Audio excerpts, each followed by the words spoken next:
this is the broadest concern, and it's connected up with what Director Spence has asked for, and I heard your answer that you're going to make incremental improvements on mapping actual dollars to actual outcomes, and that there will be more and more samples of this to look at, and we are going to continuously move toward a more complete outcome-based budgeting strategy where you can really see where a dollar goes and what it's for. My question is, and this is really based on my observations of two powerful forces that will influence this plan, whether we like it or not. One of the powerful forces is the Milwaukee Public School Board, and the other one is the Department of Public Instruction. And I'm open to the possibility that if these two organizations were to not influence this plan, it might be easier to do, but it's too late now. How are we going to prioritize when we reach, what are the ways that we are going to be transparent and discovering our transparent prioritization? What kind of matrices? Because I actually think that the administration is considerably in advance of both the Milwaukee Public School Board of Directors and the Department of Public Instruction in its transparency around what it's doing as far as priorities and allocations.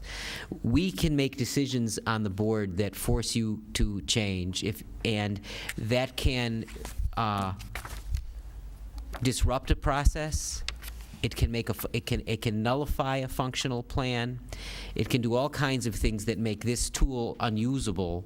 And so what I'm interested in is what are the ways that we as a board and also our partners in Madison can understand the way we have decided to prioritize and the implications of the changes to priorities that might ensue when we change our minds. No problem. Does the administration wish to comment? Does the administration wish to leave? Yes, thank you very much. Well, let's talk about the use of this as a tool, because that's what this is, right? It's a tool for us all. It's a communication tool. It's a planning tool. It's a guide for us to use in our work and our decision making. One thing that you board directors will need that you don't have just yet, but we're working on it, is an alignment in history. You'll need to know what it was before. And that's the work of making the connections with the dollars, and it requires some additional automation, but we are working towards that and trying to align things. We've been doing that, frankly, with that in mind ever since we got the IFAS and changed budget codes and things like that.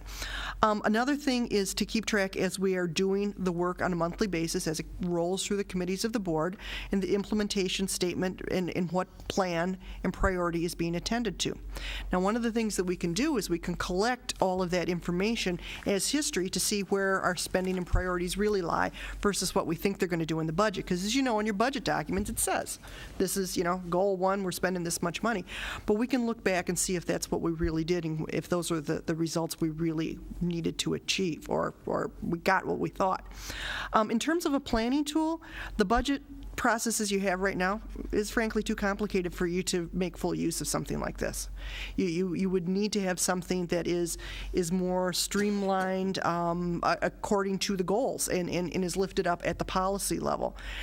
Clearly, we need to be able to account to you, even though these are by function, they still break down into departments for accountability purposes, spending purposes, reporting purposes, DPI purposes. Understand all that, but for the board to be able to use this as an effective policy tool and be able to talk in the policy level, we're still going to have to keep developing tools for you to use to do that.